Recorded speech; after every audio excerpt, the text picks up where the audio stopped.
Yes, we need your support to able to do this, to come live. It costs, there's nothing free. All what we are using is, now I told you that even though it has increased, the monthly service we have to render to this, on Showers of Blessing on the radio, on this, on that, on the app. You are using app, it's not free. You can download, you download the app free, but it's not free. Hallelujah. There are some people that manage the app. Praise the Lord. And the Lord Jehovah God will do great things. Even though the data, even though the one that you are using on your phone, data fair. Data. Hello, I want Nigeria no man pa data. But hello, mo pe oni mo te pa data ni. Hallelujah. Kò ń ṣowó lè yàn pa. Obowo dele yan pe je ke yan pa. Kó má jẹun. Hallelujah. The Lord Jehovah God will help us in Jesus' name.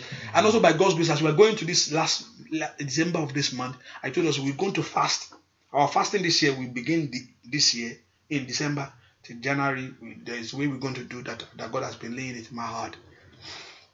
We do that in December and also cross over to, except those days that we have. Olórí èèyàn ló máa ń gbààwẹ̀ lọ́jọ́ ẹ̀yẹ rẹ̀. Olórí èèyàn ló máa ń gbààwẹ̀ lọ́jọ́ ẹ̀yẹ rẹ̀. Ọmọ mi ṣe marriage jẹun ní mi jẹ wọ́n ní kí n gbààwẹ̀. Olórí èèyàn ni o. Hallelujah. So lọ́jọ́ ọdún kó lo chicken rẹ̀ kó lo gbogbo ẹ̀ ní. Hallelujah. Praise the Lord. And also you continue to lift your voice before the Lord. And I know the Lord Jehovah God will do great things in your life in Jesus' name. Mo gbàdúrà ọwọ́ Ọlọ́run kó kàn yín. Ìyanu kó ṣẹlẹ̀. Lórúkọ Jésù, Ọlọ́run la bá sọ̀rọ̀. Ó yẹ rí agbára Ọlọ́run yẹn. Ọlọ́run la fọ̀rọ̀ lọ. Ó yẹ rí ògo Ọlọ́run yẹn. Ojú ò ní tì yín. Ìyanu kó ṣẹlẹ̀ nínú ayé yín. Bẹ́ẹ̀ ni ó sì rí. Àdúrà kó gbè yín. Ayé mọ̀ pé ń gbàdúrà. Ní social media, ayé ti mọ̀ pé ń gbà á. Ní orúkọ Jésù, ó yá ẹ rí ìyanu àdúrà. Ayé kó rí ìyanu àdúrà nínú ayé yín. Ayé mọ̀ pé ń gbàdúrà. It has been. Ayé ti mọ̀, ó ti wà lórí Facebook again. I want you to share kìíní yẹn. Sister yẹn ti share. Brother, ó ti wà lórí prayer nìyẹn. Ayé ti mọ̀ pé ń gbà á. Àdúrà lórí ohun èrè àdúrà àti ìyanu àdúrà. Ayé yín kó rí. Ojú ò ní tì yín. Ayé yín kó rí ògo. Bẹ́ẹ̀ ni ó sì rí. Láì lórúkọ Jésù Kristi Olúwa. Olúwa kó ya omi ẹsìn mọ́. Agbọ́lọ́run kó wọnú omi lọ. Gbogbo ẹni tẹ́ ń wọ ọmọ tẹ wọnú àdúrà yìí. Ó kó oṣù kan. Mo mọ̀ pé Ọlọ́run ti sọ̀rọ̀. Mo mọ̀ pé asọ̀rọ̀ mọ́ yẹ bàbá mi àgbà tí kì í dojú tì. Tí ọ̀rọ̀ rẹ̀ kò ní bọ́ọ̀lẹ̀. Ó kó oṣù kan ló kù. Gbogbo ẹni tó ń wọ́ ọmọ tó yẹ kó ti lóyún nínú ọdún yìí tí ò tí ì lóyún. Ó kó oṣù kan. Nínú oṣù tákù tó kù yìí, bàbá mi asọ̀rọ̀ mọ́ yẹ bàbá mi àgbà. Lórúkọ Jésù kó ṣí i níná. Gbogbo ẹni tó ń wá ọmọ, ó kó oṣù kan. Wẹ́rẹ́kẹ́tẹ́ ni. Lọ́wọ́ kan báyìí ni agbára Ọlọ́run lè ṣe ní orúkọ Jésù. Irun yín kó ṣí fún ọmọ yẹn. Irun yín kó ṣí fún ọmọ. Gbogbo ẹni tó ń wá ọmọ tó wọnú àdúrà yìí wá. Ó kù oṣù kan ní ọdún yìí. Oṣù kan ló kù. Bàbá mi tí a sọ̀rọ̀ máa yẹ. Àmú ọ̀rọ̀ ṣẹ. Adó ti ọ̀rọ̀ ńlá tó ní ẹnikẹ́ni kì yóò yàgànú lé òun. Ní orúkọ Jésù kó ṣí ọ nínú. Open your womb now in the name of Jesus. Thank you, my Father. In Jesus' name we pray. Amen. Amen. Thank you for being here. Thank you. God bless you. See you on Monday by 12:30. God bless you. Bye-bye. Thank you. Bye-bye. Àdúrà mi ti gbà, Olúwa ti ṣe o. Ohun tí mo béèrè, Bàbá ti ṣe. Àdúrà tí mo gbà.